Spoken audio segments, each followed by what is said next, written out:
Greetings, ladies and gentlemen, and welcome to this latest edition of Tales from Outer Space. And as always, I hope that you enjoy. Story number 1, The Signal, written by Glacial Fury. They tried to warn us, but we didn't listen, the lead scientist lamented while looking through 10 inches of plexisteel glass at the darkening sky. We were too full of arrogance to see the danger, the folly of such pursuits. His audience shifted around him. Some blinked furtively. Others wept openly. All were reeling from shock and disbelief at the events rapidly unfolding outside of the bunker. For decades we searched, the scientist continued, never taking his eyes from the roiling, angry sky. We launched probes and signals, scanned the stars with powerful telescopes and sensors, searching. Searching for what? The scientist blinked as if emerging from a fevered dream and turned towards the voice. An answer. The answer. A low murmur filled the chamber, growing in strength until it reached an angry crescendo. Why couldn't you leave well enough alone? They demanded. What could you possibly hope to gain? The guards posted around the room shuffled uneasily and gripped their weapons tighter. The lead scientist ignored all of this and turned away from the angry crowd, returning his gaze to the blackened sky. We started the programs to find the answers. He paused dramatically and panned his eyes sideways over the crowd, a hint of regret seasoning his words. How could we have known? He whispered softly, more to himself than the angry crowd of onlookers. How could we have known we'd find them? How could you not? Several of the crowd shouted out, with the rest nodding their heads vigorously in agreement. We were once just like them, you know, the scientist went on, loudly raising his voice over the crowd's clamoring, unperturbed by their temperamental outbursts. We conquered and enslaved all that stood before us, taking any who stood before us as indentured serfs, forced them to build our roads and cities, stole their precious metals and natural resources. He wheeled around angrily at the last sentence and pointed a trembling digit at the crowd. Use them up and cast their husks to the wind. He spat angrily, slowly turning his back to the crowd. We left the corpse of an entire species decaying in the cloying heat of war. His anger silenced the unruly crowd, but it was quick to fade, and his eyes once again grew distant, the film of past sins playing out before them. We destroyed sapiens that had hopes and dreams of their own. The confused crowds considered the scientist's words, the truth behind them. Was this the universal constant? Punishment for their sins, penance for the atrocities they perpetrated on their peaceful neighbors. But the scientist wasn't finished yet. He continued to speak, continued to cast light on their culpability in the events unfolding across their planet. It wasn't that long ago that we were the invaders, that it was we who conquered all, crushed under a nigh-invincible war machine, any who dared to stand against us, all for the glory of the Empire. The blackening sky rumbled and continued to deepen, taking on an inky, jet-black hue. And then, suddenly, chains of jagged lightning split it open, and a drop of ships screamed into view, descending rapidly through the atmosphere towards the planet's cities. The thunder of defense weaponry greeted them, roaring their welcome in the distance. The bunker shook with violent tremors, and the lights flickered. The sky filled with an eerie orange, and a blue-hued light showed a billion heat rounds, and countless blooms and quakes, some distant, others near, filled their senses, drowning out all else until only they remained. Poetic, don't you think? The lead scientist remarked to the stunned crowd as he made his way over to the airlock. They tried to tell us, but we didn't listen. He barked out a sharp, guttural laugh, which bubbled wetly from between his gill-like nostrils. Ironic that a race we enslaved all those years ago tried to warn us that this could happen, and we didn't listen. the scientist said, glancing again at the battle raging outside. They cautioned us against sending signals into the dark, because what answers might not be friendly. The guards did nothing to stop the scientist as he entered his authorization codes into the airlock's control panel. And again, the inner doors whisked open, and he stepped inside. The door snapped shut behind him, and he turned to face the confused crowd. What was he doing, they wondered. Where was he going?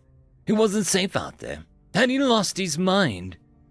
The scientist keyed the control for the airlock's mic as the electronically amplified voice resonated from the door's loudspeaker. Well, they were right, weren't they? He chuckled mirthlessly and peered through the glass at the crowd. We weren't prepared for this, he said, gesturing behind him at the brilliant chaos filling the sky. For any of this, how could we be? How could we know that it would come to this? A bitter laugh erupted from his throat. How could we not? He snapped madly, a feverish glint in his eyes. They're just like us, maybe. The world exploded into exquisite white, forever silencing the words in the scientist's throat. The airlock vaporized into a brownian motes that floated across the stunned crowd's vision. They started to pick themselves up out of the rubble when a dark, menacing figure stepped through the cloud of billowing smoke. The creature was arrayed from head to toe in dull-hued armor that shifted and blended with its surroundings. A heavy pulse rifle rested easily in its hands as it peered intently around the room. But the helmet was the most frightening thing of all. It had no face, no eyes, dark and fearsome. Monstrous. Just a few lenses that stared back at them, coldly refracting the dim light of the dust-choked bunker. It said that the time of the Empire was over. It said that humanity had come. End of story. Story number 2. Monstrous, written by Provisional Rebel. It hung in the silence of space, clinging in the cold void to the derelict vessel of its enemy. It was a weapon, that's all it was, but the most dangerous kind. It was a weapon that could hate. It couldn't remember how long it had been there. The war was unending. Sooner or later, though, they would come for their comrades. And it was always right. At first, it was blind. But then it could see. It felt the vibrations of the ship docking, bringing it back to the waking world. Its prey was here. The enemy had come to collect their dead. It crept along the outer hull of this new ship, flashes of hatred filling its thoughts. It had to get in. It had to make them pay. And soon, it found what it was looking for. A crack in the armor, microscopic, but enough for it to slip through. Then it was upon them. The first didn't have the chance, walking just beneath it as it entered the corridor. It smothered it in its silvery mass before slamming it against the bulkhead and ending its miserable life. It got another as it came to investigate. But then the world went red and alarms blared. They knew it was here. It didn't matter. They were all going to suffer. It stalked the corridor until it heard a faint cry from behind a nearby door. It pressed against it, pulling through the cracks until it was inside. It saw another of its enemies cowering in the corner. The monster cried out, holding something small to its chest. The enemy had never given them mercy. Their kind deserved none. It rose to the ceiling, ready to crash down on this monstrous thing. And then it heard the whimper, low and muffled by the monster's clothes. They looked down and saw the alien held some other creature. It saw the tail tucked between the creature's legs, its ears laid back against its skull. It almost looked like a dog.